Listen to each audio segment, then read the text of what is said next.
Review vintage avec du Master of the Universe, c'est-à-dire les maîtres de l'univers pour chez nous, le personnage de Lézor, ou plus exactement Whiplash.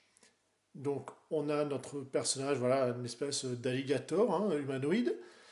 Il est de 1981, en tout cas c'est ce qui est indiqué directement sur la lance. C'est produit par Mattel. On est dans une figurine voilà, dans les 14 cm, la taille tout simplement assez habituelle pour les motus. Bien sûr, il a un petit peu vieilli, on voit notamment quelques voilà, traces de peinture ci et là qui sont restées. Je n'ai pas plus voilà, tenté de les enlever plus que ça, j'ai en tout cas réduit au maximum, puisque, voilà, comme on dit, le mieux est l'ennemi du bien. Donc effectivement, plutôt que d'avoir un risque de trop d'abîmer, eh ben, vaut mieux laisser comme ça. Alors bien sûr, la peinture est partie ci et là.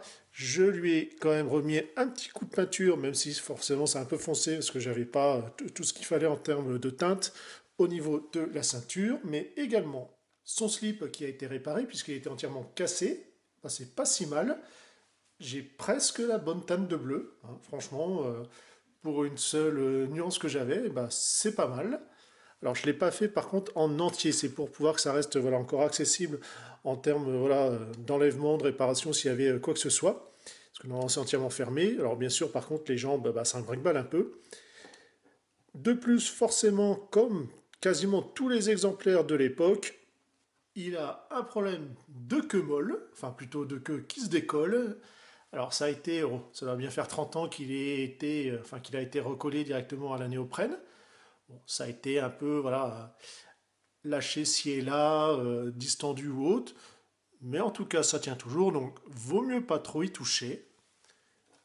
Dans les articulations, on a quelque chose de classique pour cette gamme-là. La tête, bras, rotation ici. Alors par contre, il n'y a pas de ressort, c'est juste bête rotation. Et les jambes, alors normalement, voilà, qui bougent mieux que ça, mais enfin en tout cas plus limité, parce que ce qui fait, voilà, on est obligé de le caler grâce à sa queue. Et bien sûr, voilà, la lance à faire tenir, alors qui tient moyennement. Bon voilà, juste avant la vidéo, je lui ai redonné quand même un petit coup avec de l'eau chaude pour bien resserrer la main. C'est un peu mieux, mais je sais qu'avec le temps, bah, ça va se lâcher, mais c'est pas grave, c'est vraiment une figurine de display. Faut pas en trop vouloir. Ah, papy. Clairement, je ne me rappelle pas voilà, comment l'avoir eu, enfin, en tout cas obtenu. Euh, pas de rappel de packaging ou quoi que ce soit, simplement voilà, que je jouais avec. Il était en ma possession. En tout cas, voilà, c'est le seul motu voilà, que j'ai pu avoir et je l'affectionne particulièrement. Je regrette qu'il n'ait pas été réédité en version vintage, voilà, par exemple par Super 7. En tout cas, nous, on se dit à une prochaine. Allez, bye bye.